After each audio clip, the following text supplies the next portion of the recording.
hilo tulilokuambia kwa Misri, tukisema tuache kuwatumikia Misri, maana ni afadhali kuwatumikia Misri kuliko kufa jangwani. Musa akawaambia watu, msiogope, simameni tu kauone wokovu wa Bwana tukawafanyia leo, kwa maana hawa Misri ndio waona leo hamtaona tena, wanatupigania ninyi nanyi mtanyamaza kimya. Bwana Yesu asifiwe. Amen. Sasa huu ni ujumbe ama ni historia ambayo kila mmoja wetu ako nayo katika maisha yake ama katika moyo wake. Kwa maana siku moja Yesu Mungu Bwana alimtuma Musa katika nchi ya Misri ili kuwatoa katika wana Israeli katika mahali pale. So Mungu alipofika mahali akampea Musa kibali kumtumikia Musa ili aende awatoe Israeli katika nchi ya Misri. Mambo mengi ambayo alifika mahali wakaanza kuyapitia. Wanasifiwe sana. Amen. So hapo mwanzo wa Israeli wakafika mahali Mungu akawapigania kijaribu la mwisho ambalo aliwaambia atawapigania hadi mpaka wapata awape ruhusa katika nchi ya Misri. Wakafika jangwani. Bwana asifiwe. Amen. Akawapea maziwa, kila kitu alikuwa anawapea. Walipokuwa na kiu alikuwa anawapea maji. Walipokuwa hawana chakula alikuwa anawapea chakula. Nasema hao Misri walikuwa mwenye sana Israeli, sababu Israeli walikuwa watu wenye nguvu, watu ambao kufanya kazi yao katika mikono yao walikuwa wanafanya kazi ya kutosha. Bwana asifiwe sana. Hapo wale watu wanyonge, kwa sababu Mungu alikuwa amepea Petro na nguvu za kutosha. So Waisraeli walipofika mahali kwanza kuama, Farao na jeshi lake lote walifika mahali wasema kwa atumeacha hao watu waende kwao, tutawaandama ama tutafuata nyuma yake. Bwana asifiwe. So Farao akaamuru jeshi lake litangulia mbele ili kufuata wale Israeli katika mbele yake. Lakini Waisraeli walipofika mahali pika macho yao nyuma, wale wa Misri walifika mahali wanakuja na jeshi kubwa sana.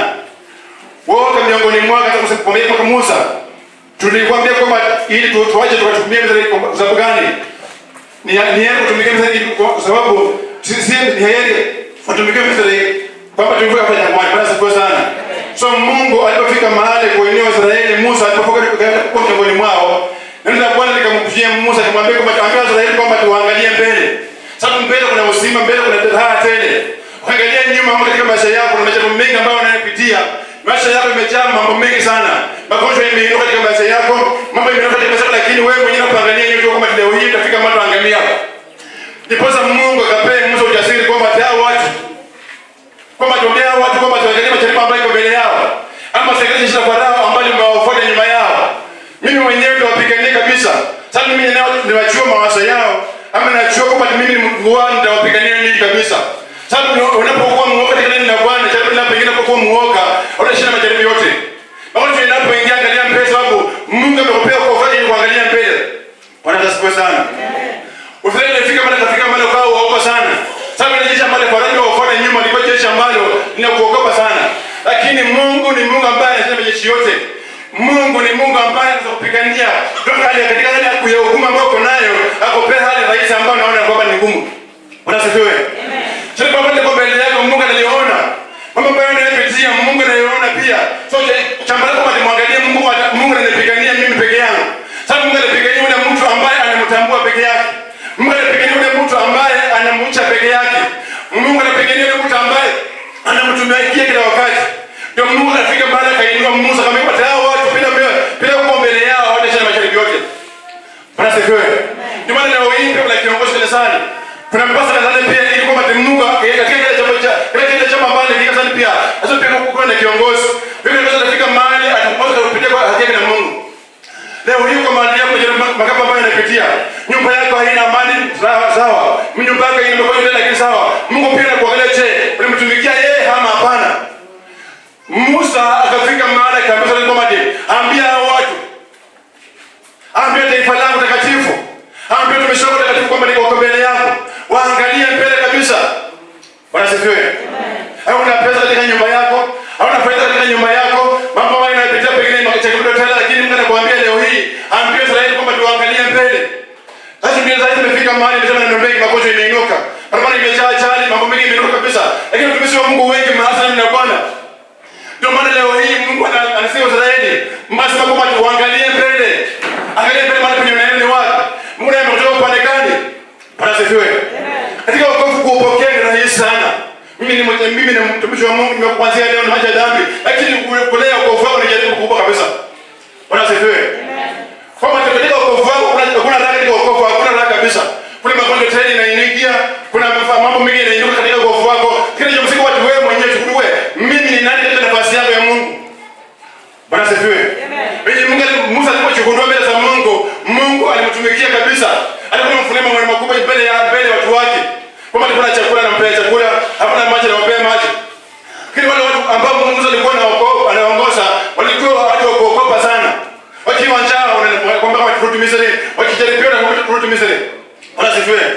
lakini Mungu pia ako na wewe mbele yako. Mungu ambaye anayepitia kutisha katika maisha yako. Mungu anakuja kwa watu wengi, mtumishi wako mtakatifu ambaye Mungu amekupea raha yake. Raha ni wokovu ambaye Mungu amekupea. Je, unautunza ama hapana? Unaulea ama hapana? Baba Mungu amefika mahali, amechukua mali yako kwa ajili ya kuokoa. Bwana asifiwe. Magonjwa isikutishe. Majaribu isikutishe katika maisha yako. Mama pale anayepitia mambo makubwa yanayopitia katika maisha yako. Cha msingi angalia Musa anasema nini katika mbele yako. Bwana asifiwe. Sikiza Musa amekwambia nini? Angalia mbele. Bwana asifiwe. Usiangalie ndugu ambaye mko naye. Usiangalie jirani yako ambaye pengine amefunga machino, usiangalie yeye hapana. Angalia mbele. Sababu mbele yako na Mungu ambaye anakupigania. Mbele yako na Roho Mtakatifu ambaye Mungu aliyokupea, ambaye anakuongoza katika wakati wa mjana. Wale wewe asifiwe, Mungu anakupenda. Umeingia mali hapa, Mungu anakusikia ongoza katika roho yake kwake. Penda roho yako mbele za Bwana, naye Bwana anafika mahali atakupigania. Bwana asifiwe. Rechi yako Bwana. Mama pale ile pitia rechi yako Bwana. Ukini Mungu mwepesi usile wokovu wako. Ukikuwa wewe mwenyewe pengine mkuto kwa hapa mbali fika mahali hapo na kufika wakati mara mambo kuchoka kile wakati Mungu anakupigania. Lakini kuna moyo mkubwa kama ule wa Musa alikuwa nao. Bwana asifiwe. Musa hakuwa anaogopa kifo, hapana. Alikuwa anapigana na Farao mpaka mshinde. Bwana asifiwe. Na Farao pia kwa mtu rais anafikana mwana wake kwa rais. Alikuwa na upanga, alikuwa na jeshi kubwa, lakini Musa hakuogopa jeshi yake yote. Alisema kwamba mimi napokuwa upande wa Mungu, Mungu ananipigania mimi. Ndipo Mungu akafika mahali, Musa akafika mahali akapewa moyo mkuu na Mungu mwenyewe. Akamwambia kwamba wewe mwenyewe utapea watu. Lakini mimi ni ng'ombe wana viburi. Wanataka mbalimbali. Wanamaliza katikati yao. Hakuheshimu wewe, lakini mimi mwenyewe nitakupea watu wangu ili kwamba uongoze. Leo hii mama mpendo hapa mkomalia jana wao mkomalia hapa. Angalia mbele mahali penye Mungu ataona mapigania. Bwana asifiwe. Wokovu pekee si kwamba mimi ningekuwa kwa ibada nimeomba nimeenda basi wokovu hapana. Wokovu ukifika mahali utajua mimi ni nani. Hata nyumbani mahali penye unakaa tuta roho yako. Sababu roho yako mwenyewe Mungu amekupa amekupea roho yake ili kwamba uilee roho yako. Bwana asifiwe. Ambalo penye ndio namna hiyo roho yako itakwenda kwenda mbinguni. So mahali yako mama tunza roho yako. Sio roho ya mtoto mama, sio roho makosa mbele yako hapana. Bali Mungu anaposhuka mbele yako akupiganie. Musa akaambia Israeli kwamba Mungu atawapigania. Sababu woga ambao mko naye namna hiyo ndio utakuwa nao tena. Sababu wale Israeli ambao Misri ambao wanaona namna hivi, Mungu atawapigania Israeli na mtanyamaza kimya. Mbele yako kuna jeshi kubwa. Mbele yako pengine kuna mchana yako kuna machini sawa. Pengine jirani yako hapa amefika mahali anaendelea kwa na wajawe. Hiyo yote usiogope. Sababu Bwana ambaye ni mtakatifu wa Israeli ako mbele yako. Kila wakati kuna kupigania, atakuosha, atakufinyanga, atakupea haja moyo wako. Bwana asifiwe. Leo wokovu wako ambaye Mungu amekupea. Maneno yanakuja sawa. Mambo mengi ambayo unayasikia sawa. Lakini leo wokovu wako ni moyo wako. Sababu Mungu anakupigania kama wewe ni moyo mweupe. Bwana asifiwe. Unapojaribiwa au mtendo unapokushinda na maana hivi. Tunapiga kama mimi ni nani mbele za mwanga. Mbele za Bwana kwa Mungu nipe mwanga yako ili kwamba nisafiri nioshe. Unapoingia kufunga na kuomba, Mungu anakupea mwanga wake. Anakupea roho yake ambaye kwa mbele yake na maana hivi kama roho wangu pigania mtumishi wako kwamba amelelewa hapa na hapa na hapa. Atakuosha na kusafisha. Lakini leo hii watu wapende kifungo, leo watu wapende Mungu. Kwa maana maisha yanasonga watu. Bwana asifiwe. Katika dunia sasa hakuna raha watu wamepitia ni wanyonge, watu hawana amani, watu hawana unapoishi na mnaona na masomeni kabisa. Unapokaa katika nyumba yako unachurumia kwamba mimi nani katika nyumba hii? Hii sina mara hii sina, lakini Mungu pia anajua maisha yako. Bwana asifiwe. Usiangalie ile hata ambayo unayaona, ama unayafikiria, Bwana ako mbele yako kupigania, ndio unaweza kimya. Cha msingi kwamba Mungu akupiganie, na maisha yako pia uilinde vizuri kwamba atakuinua juu. Mungu akaambia kwamba ataambia watumishi wa Mungu, mbona unanilia mimi? Basi kwa sana. Musa akafika mahali akaambia Israeli kwamba wewe mwenyewe ndeni maisha yenu. Yeye ni familia zenu ambazo mmezaza namna hivi. Sasa Bwana atawapigania nyinyi. Leo hii mmeingia mahali hapa tayari ni mimi katika maisha yako. Leo hii mmeingia mahali hapa. Shida zimejaa. Lakini Mungu anapokupigania, utafika mahali pokuwa mgonjwa ukipona, unanyamaza kimya. Bwana asifiwe. Pengine Mungu amekosa baraka lakini anapokubariki pia, unanyamaza kimya. Tupate kumate. Nisijue kwa Mungu nasafika mahali nimefika hapa sikujua. Kumbe Mungu anapigania watumishi wa Mungu. Kumbe Mungu anapigania watu wa sababu jambo la mwisho kama tunapojaribiwa, na mwisho tunapata ushuhuda. Bwana asifiwe. Unapopitia majaribu mengi, mwisho wake tunachia ushuhuda wako kwa uvumilivu katika sehemu Mungu. Bwana sifu sana. Katika raha kuna raha, hakuna raha. Tunacheka kama kuna majaribu yatakuja mbele yako. Lakini je, unamheshimu Bwana ama hapana? Kuna mishale itakuja kwenye maisha yako. Kuna Bwana anapitia, lakini Bwana amekuangalia. Na pia angalia Musa kama yuko mbele yake, anasema nini? Anakuambia nini? Sasa wanadhani kama wangesikia sauti ya Musa pia wangekufa wengi jangwani. Lakini wale wote ambao walikuwa wanasikia sauti ya Musa kupitia kwa Mungu alikuwa anawakomboa taifa. Kupitia kwa imani yao Mungu alikuwa anaangalia kilio chao. Hata wale waasi ambao walikuwa ni ngoma, lakini Mungu imani ambayo wale watu ambao walikuwa wanaamini Musa kama tunamwamini Musa huyo, wale ambao walikuwa na imani kupitia tu imani yao kabisa, Mungu alifika mahali aliokoa wale watu ambao tena wamasi kwa yao. Lakini leo Mungu anakuwa anajaribiwa pekee katika imani yake, alikuwa anachofanya, acha tumuone. Alikuwa sio nini, acha tumuone. Hiyo imani pekee haiwezi kupigania mtu. Ndio maana ilikuwa Israeli ya Misri kama waasi hapo katika Israeli walikuwa wengi sana. Lakini Mungu aliwaangalia pia. Imani yao pia Mungu alikuwa anaangalia. Taifa langu takatifu, ninalipenda, nimeliokoa, cheni niangamia. Lakini kitu chenye Mungu alizofika mara kwa hasira ni wewe peke yako. Wewe ndio unafanya Mungu kuna hasira ama sio hasira. Unasifuia. Sasa mambo ambayo unayopiliwa unayafanya. Mambo ambayo unayofundishwa unayafanya. Acha ukaa hapa unaifanya. Acha ukombe unaifanya. Ani Mungu anafika mahali pia anachoka na wewe. Lakini kuna kama tunapopiliwa leo kama dhambi ni mbaya, ngoje dhambi. Basi ni mbaya, ngoje tuache chuki hiyo. Usifika mahali Mungu anafika mahali kuinua. Lakini mambo ambayo unayopiliwa kuyaacha ndio unafanya. Ndio maana Mungu anafika mahali analeta maneno mengi ambayo wewe mwenyewe unafika mahali mpaka uchanganyikiwe kwenye roho yako. Lakini Mungu anasema wewe. Alipoangalia Israeli akamwambia, Mungu anawapenda nyinyi. Musa ako mbele yenu. Mkiamini yeye atawapigania, Mungu atafika mahali atawapigania. Kupitia imani yenye Musa alikuwa nayo, ukombozi ulipatikana. Kupitia imani yenye Musa alikuwa nayo, wokovu ulipatikana.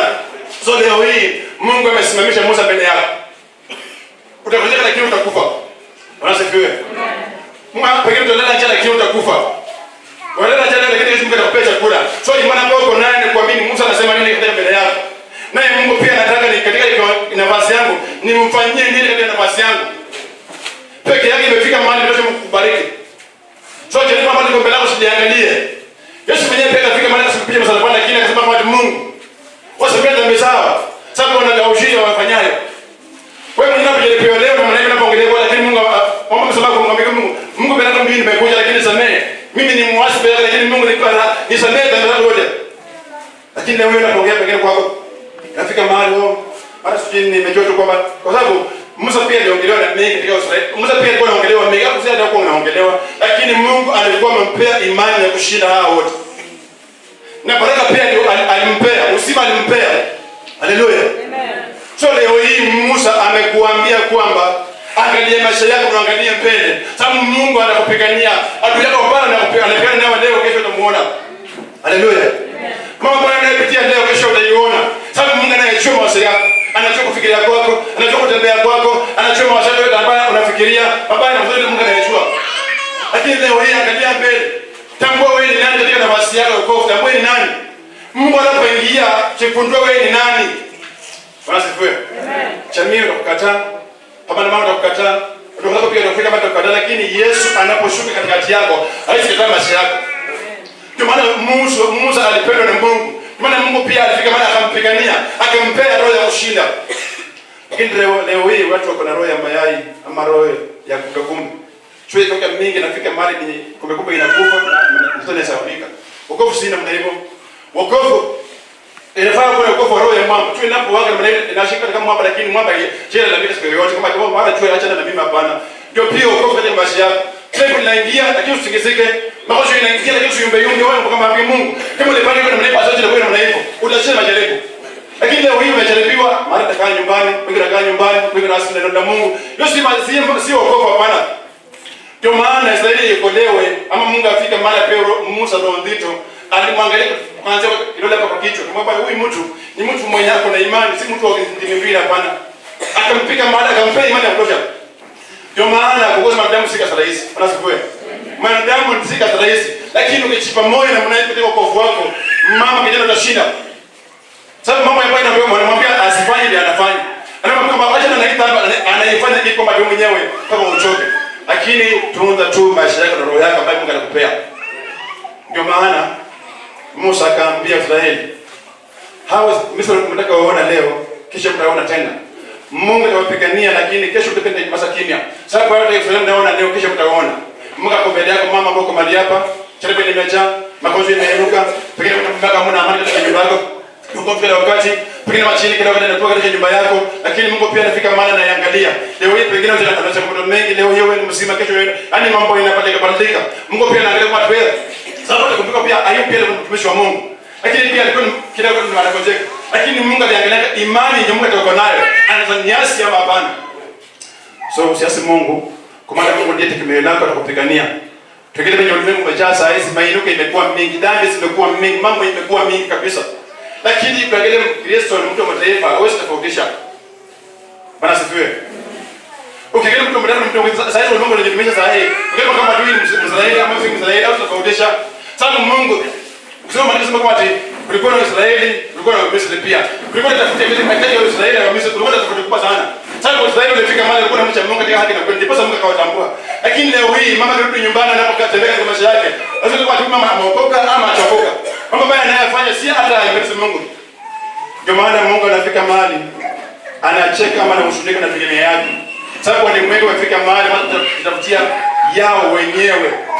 Ndio maana leo hii Mungu atakupigania. Unaposimama, angalia mahali penye Mungu alikutoa ni upande gani. Kwa hiyo katika maisha yako pengine mwanzo ulikuwa mkaapa sawa. Katika mwanzo pengine ulikuwa na maneno ambayo unayopitia ambayo kufurahisha Mungu.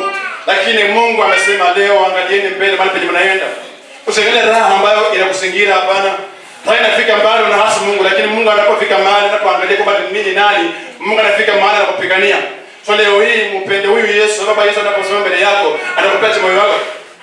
Mungu anapokupea wokovu wake, kubali kuelekezwa. Anazifua sana. Sababu katika wokovu pia uweze ujuze wokovu peke yako, kubali pia kufundishwa katika neno la Bwana, kubali kuonywa. Ndio maana Mungu alifika mahali alikuwa anaonya Musa pia Musa akafika mahali. Mungu pia anapofika mahali anamsamehe. Lakini mwanadamu anafika mahali unaasi, unapokosoa unafika mahali unasikwa, unakaa nyumbani. Unapokosoa unafika mahali kwa kasa ni nyingi unakaa nyumbani. Lakini Mungu hapendi hivyo. Haleluya. Mungu anapenda mtu ambaye akisaliwa leo anafika mahali pa nisamehe sababu mimi mwenyewe mwenye dhambi. Lakini leo unapofika mahali pa makosa yako unafika mahali unajikwaza. Fulana alikosa, Mungu mwambia, wewe alikosa, Mungu mwambia, wewe alikosa, mbona mimi peke yangu? Mungu anapenda mna hivyo. Sababu makosa mtu mwingine si yako. Haleluya. Funga tu roho yako ambayo Mungu aliyokupea. Ndio maana Mungu alifika mahali akasimamisha Musa peke yake. Akampea ile imani ya kutosha. Akampea ile haki ya kutenda wokovu wake. Ndio maana kama alipokuwa anacharibia pia alikuwa anaenda mlimani kuomba, kufunga na kuomba. Kama pia Mungu umenipa hawa watu. Umenipa hii taifa. Barasifu sana. Uzalendo kwa kuna Mungu umenipa hii taifa nifanye namna gani? Mungu anamwambia kama nafanya namna hii, kana namna hii, mwambie namna hii. Na Mungu alipokuwa anamwambia namna hiyo, ushindi ulikuwa unapatikana. Haleluya. Lakini leo hii Mungu anakupigania wewe mama. Kumbuka Mungu mahali penye mtoa ni upande gani?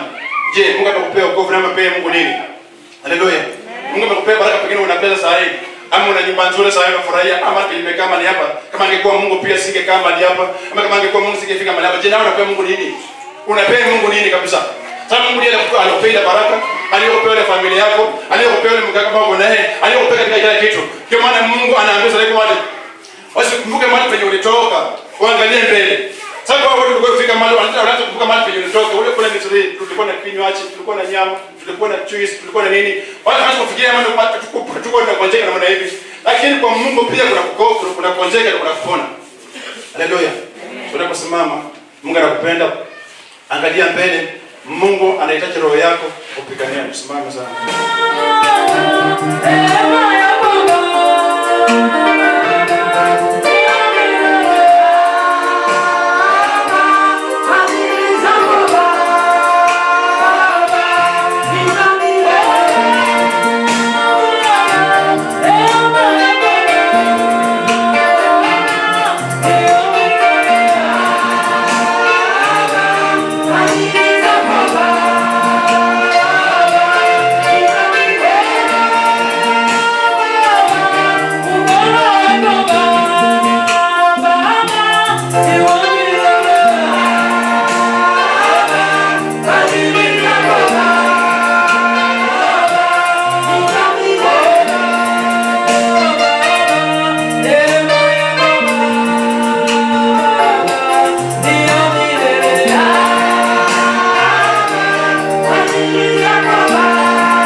anatenda. Pambio walio na ushuhuda, karibuni.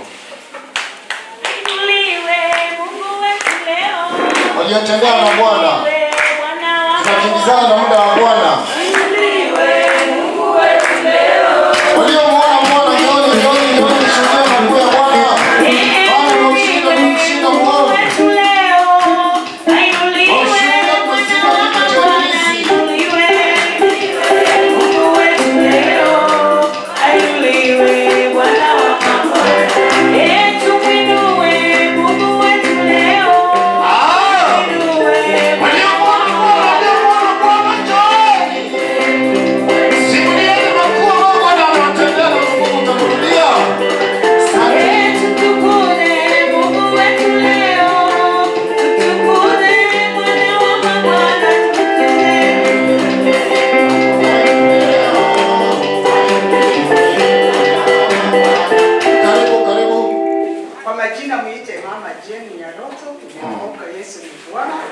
Mungu wangu ni mwaminifu kwa kila jambo, kwa maana ninapomuomba ninaona ufanisi wake. Bwana Yesu asifiwe.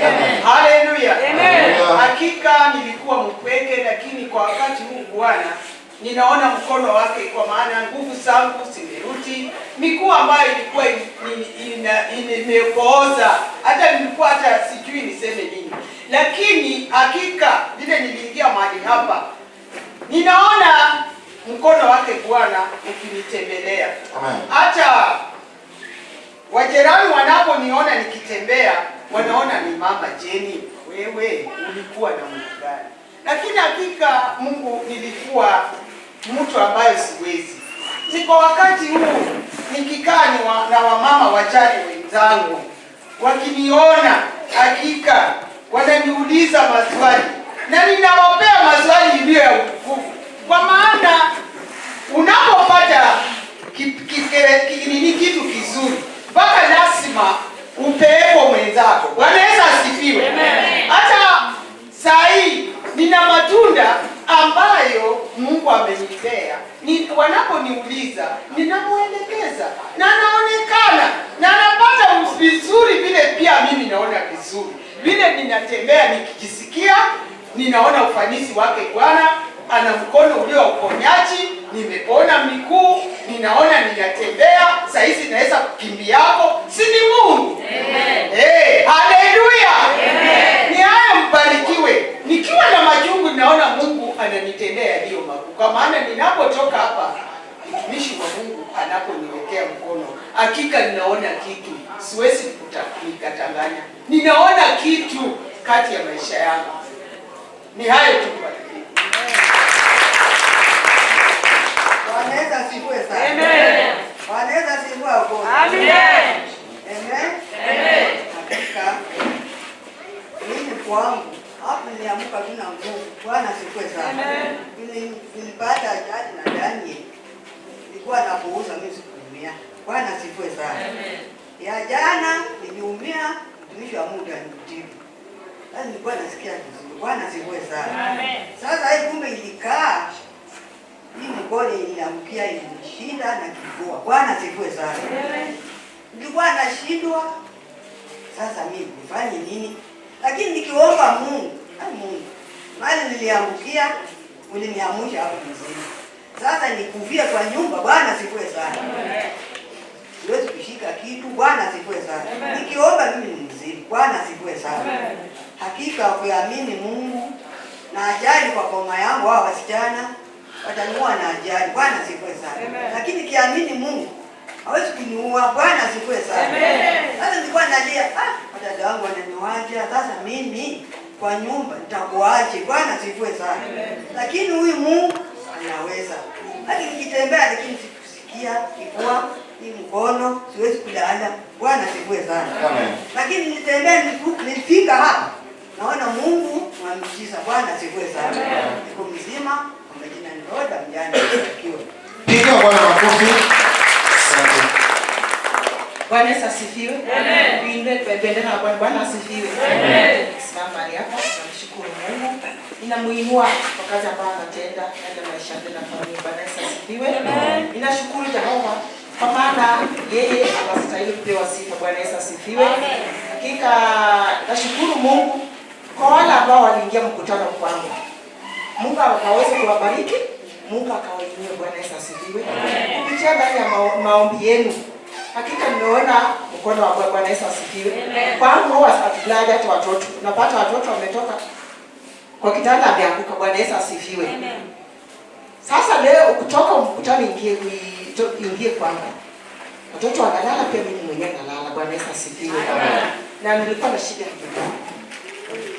Wakati mtumishi aliomba kesho yake, najua mimi nikiamka mpaka niamuke nishike mkono chini ndio niinuke. Bwana Yesu asifiwe. Lakini asubuhi yake mimi niliamuka tu nikaona nimesimama, na kutoka siku hiyo ninatembea vizuri, miguu hainiumi. Bwana Yesu asifiwe.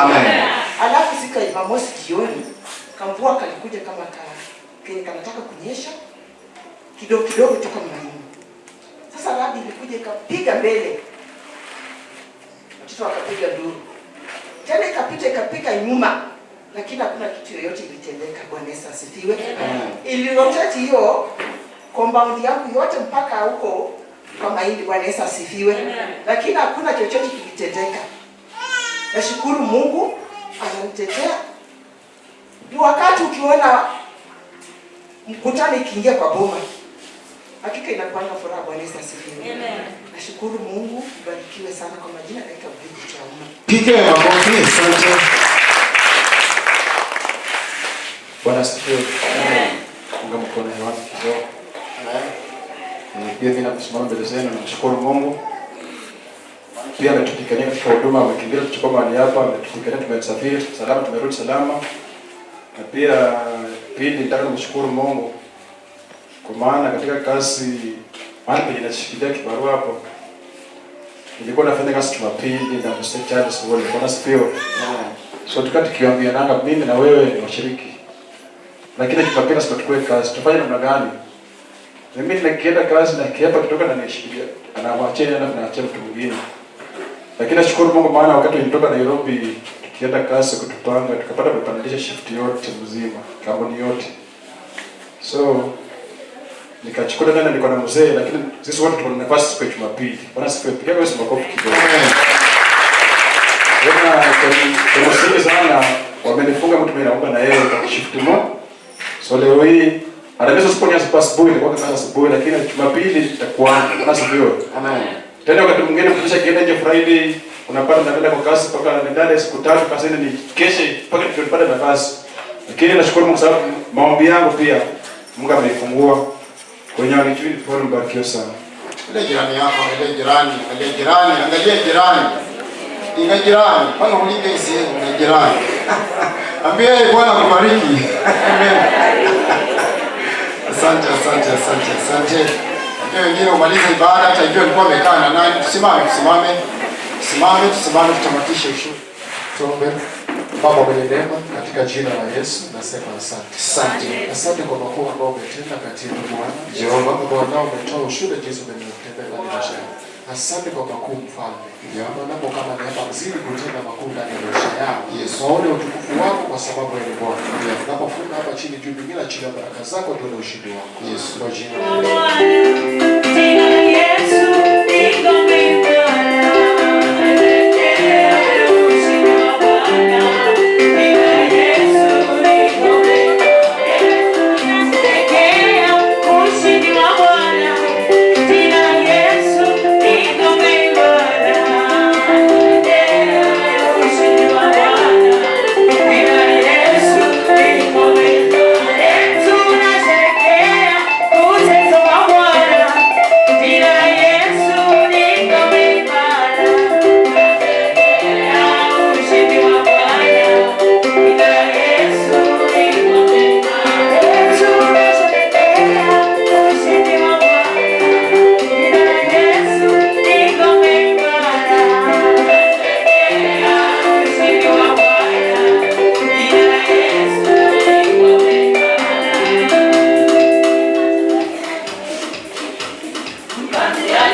tukiwa naye Bwana Yesu kando ya bahari, chini ya bustani nzuri, tutapumzika tukiwa naye Bwana Yesu.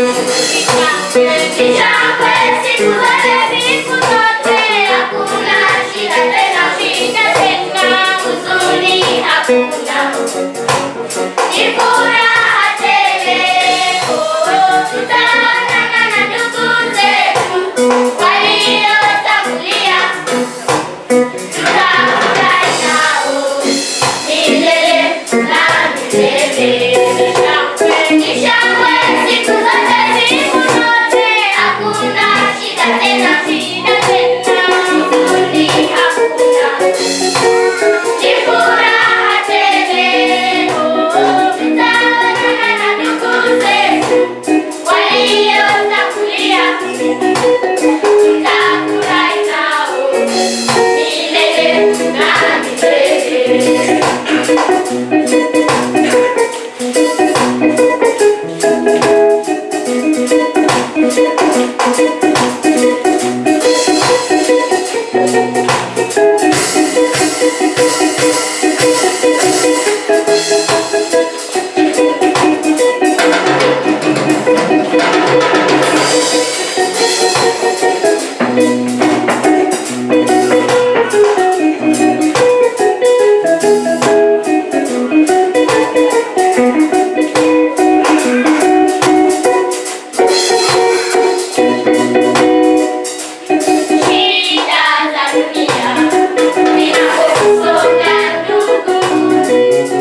Tutaonana na ndugu zetu waliotangulia, tutafurahi nao milele na milele.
kiacha moja, vijana karibuni ndani na wimbo moja.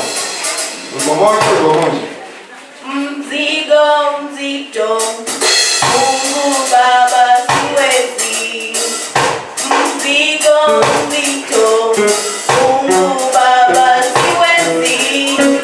Ninapoamka, ninalemewa. Ninapoamka, ninalemewa.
mwambie Yesu anakupenda.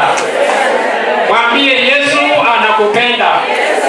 Bwana Yesu na asifiwe sana. Niko na furaha tele, ni kwa sababu ya siku ya leo. Ni siku inayopendeza. Bwana ametuweka huru. Bwana ametujalia neema. Tumeingia katika ibada. Karibu sana katika ibada. Jipe moyo mkuu kama Mkristo. Simama imara, Yesu ako pamoja nawe. Bwana Yesu na asifiwe sana. Amen. Maandiko yanasema kwamba sika sana ulicho nacho, muovu asije akakunyang'anya. Kwa hayo yote, Mungu amani awabariki. Pigia Bwana makofi. Bwana kubariki pastor, Bwana kubariki. Sema amen. Shuhuda unaendelea mchungaji, mimi pia nikisimama na mchungaji. Kwa sio nijua, niite Pastor Elisha. Siku ya leo ningali nimeokoka na kujivunia kusema kwamba Yesu ni Bwana. Sema amen. Haleluya. Karibuni sana ndani ya ibada. Hii ni ibada nzuri ambayo inapendeza. Imesheni utukufu wa Bwana. Mwisho wa siku utashuhudia baraka za Bwana. Sema amen. Simama, mimi na familia yangu tuko wazima. Neema ya Bwana imetubeba. Nafurahia kuwa mahali hapa siku hii ya leo. Tumeke mkate wa Bwana kwenye meza kama ameiandaa mahali hapa pamoja. Sema amen. Haleluya. Nataka nishukuru kwa sababu ya kila mmoja ambaye amehudhuria ibada hii. Ni makusudi ya Bwana kwamba tuwe mahali hapa jinsi tulivyo, tuadhimishe sabato ya Bwana aliyoitenga tokea kuumba kwa msingi ya dunia kwamba tutamwabudu kwa siku hii. Sema amen. So furahia kuwa ndani ya ibada ya Bwana, maana anakujali na kupenda. Mwisho wa siku hautaondoka vile unaenda kuondoka umehesabia haki wewe mbarikiwa. Sema amen.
tutaishi kwa neno. Kubali Mungu akuongoze. Mungu wetu anaweza. Mungu wetu hutawala kila wakati, naye anaguza. Wacha maovu, wacha dhambi, zingatia tu mapenzi ya Mwenyezi Mungu na utaona ufanisi. Mtumishi, karibu tubariki unaposikiza. Mungu wa mbinguni akutende mema.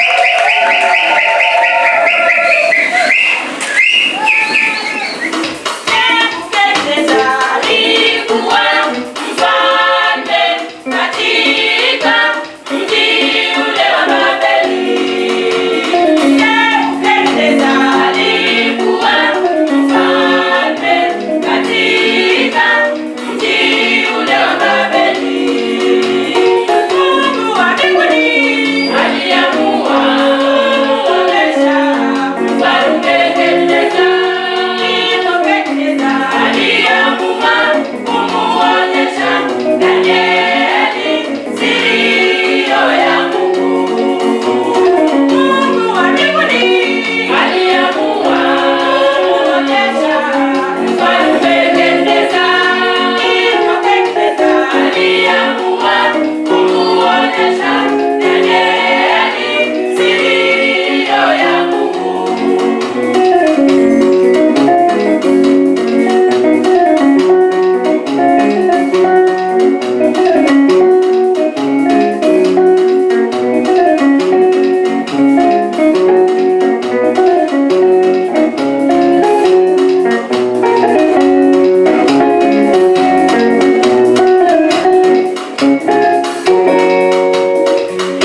Kitabu chetu ni Isaya mlango wa 61. Bwana aliniuliza swali, wachungaji, tuna watu wakati nakuja makanisa yenu mnasema hao watu wamtumishi. Anasema ni wengine ndio nani? Ati wachungaji mmezoea tabia kusema kwa watu wengine ni wamtumishi wa kuombewa. Ananiuliza ni nani hajaombewa? Watu wote wakija hapa washukuru ni watu wa Mungu. Amen. Si watu wangu. Amen. Hii ameuliza mbinguni, nitauliza AGM.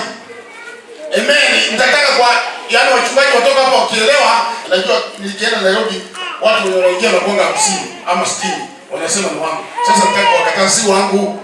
Mungu analeta hao watu watajenga hiyo kanisa. Amen. Kama si hivyo tutakuwa na sadaka mbili ya watu wa mtumishi na watu wenu. Mtakubali? Hiyo ndio swali anauliza. Wakija hapa kujaa watatoa sadaka, nitajenga kanisa. Elisha umesikia. Nimeanza na wale mmoja. Amen. Wale wakukataa kuja na kukataa tu. Wachana nao kama mimi hakuna. Lakini watu wote ni wa Mungu. Hakuna wa kuombewa, kila mtu aliombewa. Aniambie hivi. Kuna mtu hakuja hapa kuombewa. Sasa mnasema wengine kuna wengine muandike wa kuombewa. Hapana.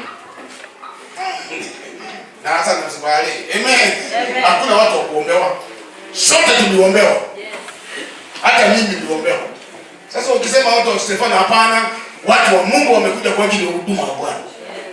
Mkikuwa na tabia hiyo, mkishukuru, Mungu atajaza kanisa na atabariki kanisa hilo. Amen. Tayari mnawekana mpaka tayari. Mnasema wao ni wa mtumishi, hao ni wa kanisa. Tuna wachungaji na wa mchungaji wako, wa mtumishi wako. Hao ni watu wa Mungu, wakikuja hapa roho ikileta, wote ni watu wa Mungu.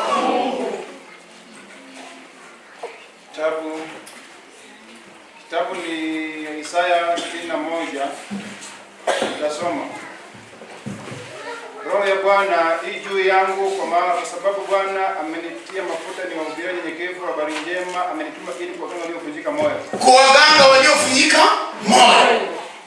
Roho wa Bwana hapo juu yako kuwaganga waliovunjika nini? Moyo. Asiyevunjika moyo atakikuja hapa basi. Bwana alikuja kutoa roho ya kuwafundisha watu waelewe. Amen.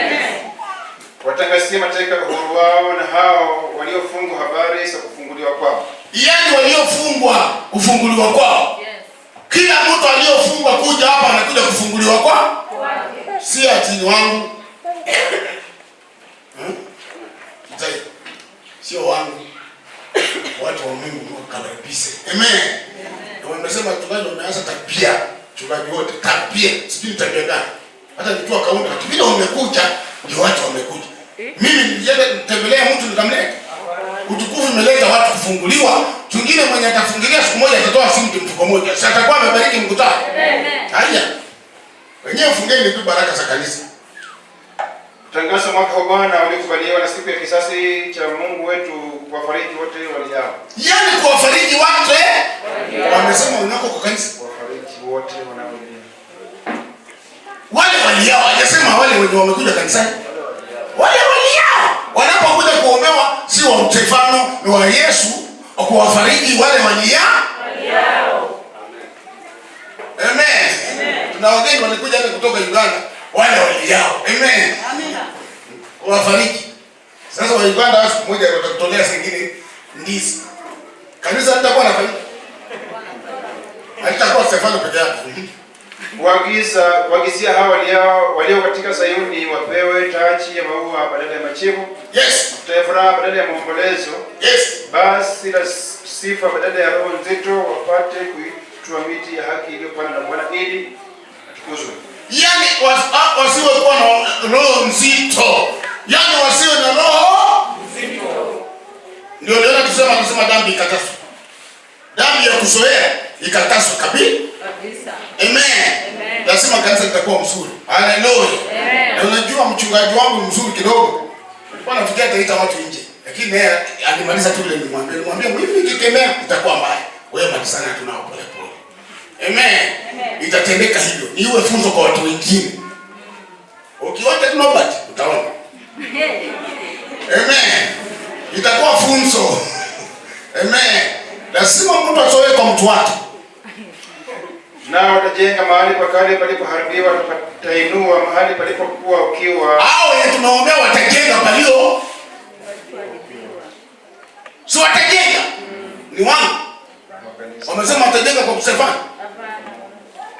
Uelewa maandiko. Haleluya. Amen. Walimu mwe chini sana kulingana na neno linaongea. Watajenga mahali pa kwa nyumba yao. Anaweza kuja kwa mgeni anatupea karibu ama tiles ama tupea tano. Anatuambia nitawanunulia pila. Hata rudi anatupea pila hizo. Huyo si mtu wetu. Na mwingine aliombewa hapa na akanipa madirisa mbili. Akaniambia inapimwa wapi? Nilikuwa natengeneza hapo. Inapimwa wapi? Nikasema inapimwa hapo. Wewe ndio ukapata hiyo nikasema beba na akanipa hiyo na hiyo. Si unaona? Sasa ni mshirika wao. Ni wa Stefano. Sasa nijengee nyumba yangu.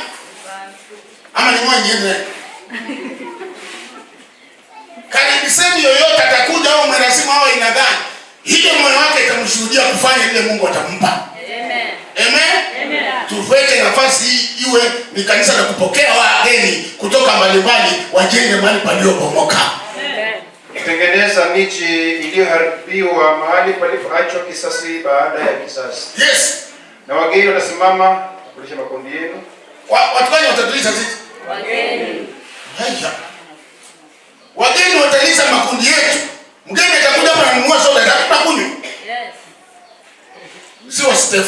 walisikia tu mfumo wa magonjwa na Yesu anaponya na wanakuja tukwenda kushuhudia. Amen. Kasi ya Mungu inataka iwe kabisa na watu wao wanabidi kwa kasi ya Mungu. Haleluya. Unajua kitu kinachopenda ni tabia ya kijana kuchukua mambo msiri alafu akatalie. Hiyo si tabia nzuri. Wasichana wakapata wengi. Maana ukisema asikii. Amen. Tabia mbaya kabisa. Alafu kanisa limenyamaza tu naangalia tu. Wewe hasa ni dhambi ya tatu fudaloni Bible. Haisiyo. Ninyi mnafanya kitu kinyume. Amen. Ndio mpige lisheni. Kama Elia tu na Elisha ndio wanapohesabu mimi ndio Mungu mpigwa. Elisha tulikuwa nao wakati wa kwanza nilikuwa mtu mzuri. Tuna kijana nilimwambia pataoa. Paka leo alifikisha atapata mtu akukaa naye 20. Nilipomwamuza nikamwambia wewe alikuwa amepeana kama msichana wetu hapo kwa kwaya. Usichezeke kwa kwaya na mbaya mtu wewe. Tutabanisana na wewe. Ngoja wakati wako. Hapa mchezo hakuna hapa. Na watu wa kabila nyingine watakuwa makulima wenu na watunzaji wa misabibu. Watu wa kabila nyingine watakuwa serikali. Watakuwa watunzaji wetu wa misabibu. Amen. Mwelewa Biblia. Haleluya. Amen. Niliambia watu nikianza unabii fulani unafanya hivyo mtakuja hapa. Mtaingia. Ama mmecheka ni mtu fulani. Ama mwingine amekuha. Nikianza hivi mtakaa. Niseme na huyo mtu jina yake. Nimseme ni jina yake na niitishe. Ukibishana au unaanguka chini unaongea ni kweli ni kweli. Mtakaa. Tubuni, fanye mabinguni muupokee. Tubuni. Bali ninyi mtaitwa makuhani wa Bwana, watu watawaiteni wahudumu wa Mungu wetu. Mtakula kachiri kwa mataifa na kujisikia utukufu wao. Yaani mataifa tutakula utajiri wao wameokoka. Sawa ni watu kuja kutupea tu utajiri wao na tunakula. Na tukijisifia. Amen. Yaani roho wa Bwana hapo juu yetu kwa ajili ya kuwaganga waliofundika moyo. Kasi ya Mungu itatimia. Amen. Sasa ndio tutapima sasa tutokenge kwa mkutano mapema. Hiyo ni ukweli. Roho malaika wakae kila mahali wao wafanye kazi yao. Wakafanye mkutano wao. Badala ya aibu yenu mtapata maradufu, badala ya fedheha wataifurahia sehemu yao. Badala ya aibu tutapata nini? Tutapata. Mimi nina imani tutakuja pata marudufu. Amen. Ndio naona vijana hao wakijifunza keyboard ni watu wengi sana. Tuna makanisa nyingi tunaenda kwa tuma ukienda kufanya huko. Tuna makanisa bado kwa Goma. Watu wengi hao wajua hao. Tutawatawanya mtakaa hapa tu wazee tu watakuiwa kaa hapa wazee. Tutataka wazao, tutataka vijana. Ninyi mnatoka nje kwenda kuhubiri Injili. Amen. Vijana wabaki watandike vijibu ninyi mnaenda kwa maboma mkikula makuku huko. Huyo kale sana. Mlenje kasa wao. Profesa. Mlenje. Macho ina nalo sio wameletima mtira. Tenda jambo lolote kwa kuvumilia na kutenda kazi ya Mungu mahali hapa. Amen. Kutoa kwako na kubarikiwa kwako utakuona. Amen. Ili tutende kazi ya Mungu na tutubu dhambi yetu. Tuko na dhambi hata mimi na dhambi. Amen. Sio mnaona mkijitakasa. Na unisaka Mungu nisione kama uko nilikatalia. Wale babu yangu walikuwa na bibi 20. Isinifuate mimi. Wale walikuwa watu wa kutembea kukufa ukimwi watoke kwangu. Mimi muone tubu hiyo kitu. Amen. Ili maana yake sije kwangu, maana yake roho wa Mungu awe juu yetu.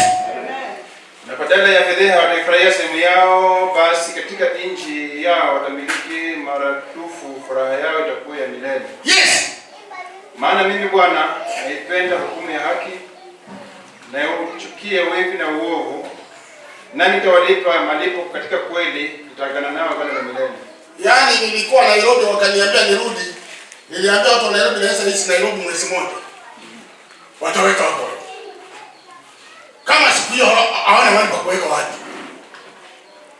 Viketi vyao vilikuwa 136 lakini vimejaa wako nje. Sasa wakasangaa na wametoka wapi au wametoka wapi? Yesu ameleta. Amen. Amen. Sadaka ikapanda wapi? Juu. Fungo la 10 ikapanda? Juu. Sasa wako jenga kanisa. Bwana asifiwe sana. Amen. Nikawaambia siku moja nitakuja niishi kwa Nairobi mwezi mmoja kama umepata poloti. Wanasema, "Ai, na wakati huo tutakuwa na nafasi kweli watu mahali tutaweka." Amen. Kama umeokoka na upende Kristo, kama uinjilisti wenye tunapewa uinjilisti hawa wanatembea hiyo wakikula makuku wakiwekewa maji kwa bafu, utaangukia bibi ya mtu bwana. Kama tunapenda na tamaa na mabibi wengine huko nje, achana wewe. Shughuli ndio ile. Anakubebea maji. Ungekuwa unafuata unasema madam unaendeleaje?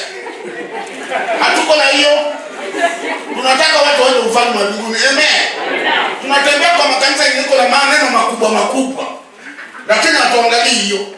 Yaani tunaangalia neno la Mungu watu waende mbinguni.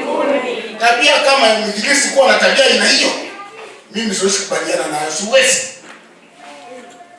Mwinjilisti, mwalimu, mchungaji, mshirika tafadhali siku moja atafanya kwa siku.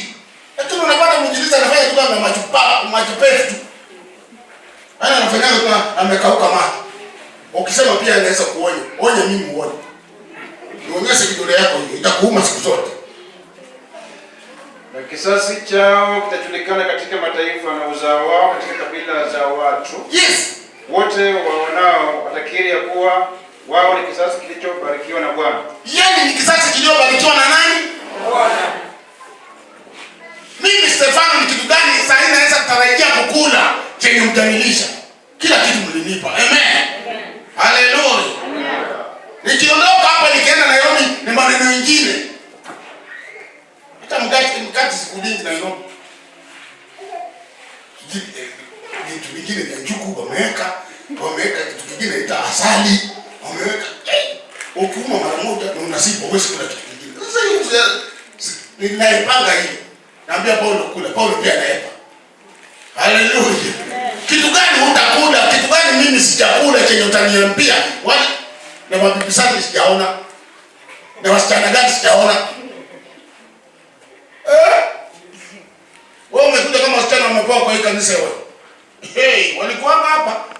Ubisha deliver site. Mungu ameniambia utakuwa kwenda. Ukiangalia kitu nikomesa hicho. Amen. Tulikomesa lugha ya sani mpaka tukaachia Yesu mpaka leo. Amen. Tamasa muhili tukatoa ndani mili yetu, macho ikafa ganzi. Yaani ukiona bibi ya mtu unamheshimu kama bibi ya mtu kwisha. Amen. Hata unaenda kumuuliza, utamuuliza nini? Penda Kristo na kusafia ndani yako. Maisha yako itakuwa maisha mazuri, utakaa maisha mema. Amen. Lakini bali patakatifu kama hapa, wewe umesema mimi nakuema naomba. Haleluya. Mume wangu. Ningesikia amechukua hele nisingeongea.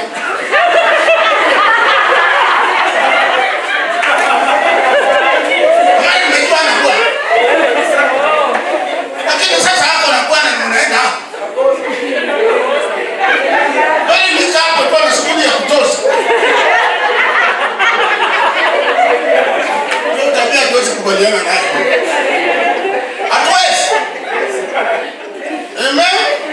Ningesikia hele ni hapa singeongea. Ningemuita kama nimwambie tulia ndugu yangu. Tabia ina hiyo mimi nitaipenda kweli. Bwana asifiwe. Pendeni Kristo mkiwa hapa. Pendeni Yesu mkiwa hapa. Yesu awape neema yenu. Ningesikia neno nisingeongea. Ningewaita tu pale pole.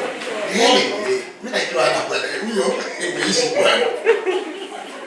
Au unafanya hasi na yeye.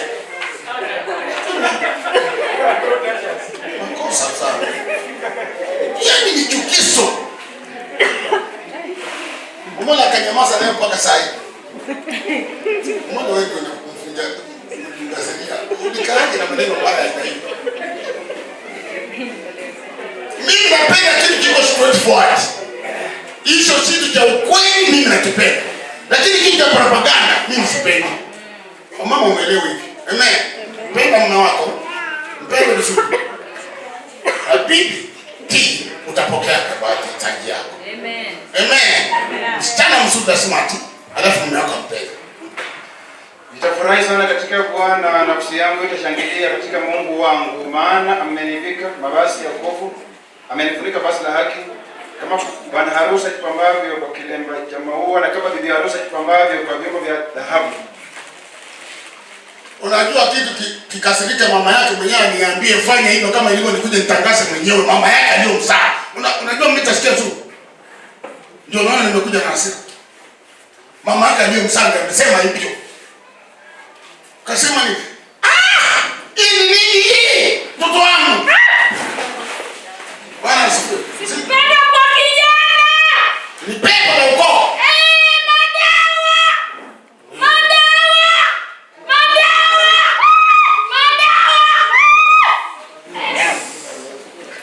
Tulieni sasa, ni mambo yenye Yesu anabadilisha. Maana kama nchi itoavyo machipuko yake, na kama bustani ioteshavyo vitu vilivyopandwa ndani yake, ndivyo Bwana Mungu atakavyootesha haki na sifa mbele ya mataifa. Mataifa yote pigie Bwana makofi. Kama sana maandiko.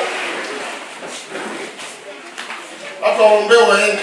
Waambie leo tunalawa studio ya changizo. Na mwenye mamlaka tusimame sote.